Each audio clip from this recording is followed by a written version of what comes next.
أعوذ بالله من الشيطان الرجيم. بسم الله الرحمن الرحيم. يا أيها المزمل قم الليل إلا قليلا نصفه أو انقص منه قليلا أو زد عليه ورتل القرآن ترتيلا إنا سنلقي عليك قولا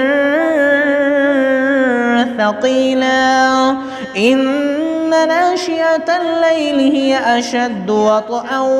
وأقوم قيلا إن لك في النهار سبحا طويلا واذكر اسم ربك وتبتل إليه تبتيلا رب المشرق والمغرب لا إله إلا هو فاتخذه وكيلا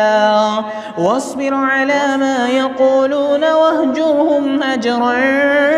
جميلا وذرني والمكذبين أولي النعمة ومهلهم قليلا إن لدينا أنكالا وجحيما وطعاما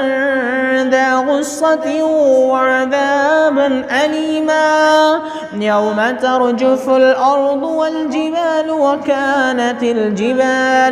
وكانت الجبال كثيبا مهيلا إنا أرسلنا إليكم رسولا شاهدا عليكم كما أرسلنا إلى فرعون رسولا فعصى فرعون الرسول فأخذناه أخذا وبيلا فكيف تتقون إن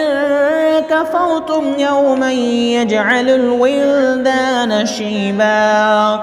السماء منفطر به كان وعده مفعولا إن هذه تذكرة فمن شاء اتخذ إلى ربه سبيلا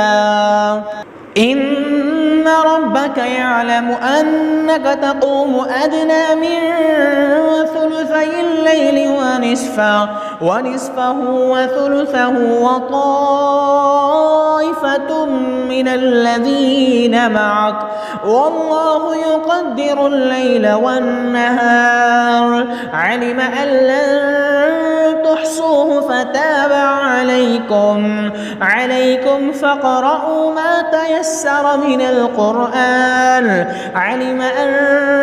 سيكون منكم مرضى وآخرون يضربون في الأرض يبتغون من فضل الله وآخرون يقاتلون في سبيل الله فاقرؤوا ما تيسر منه وأقيموا الصلاة وآتوا الزكاة وأقرضوا الله قرضا حسنا وما تقدموا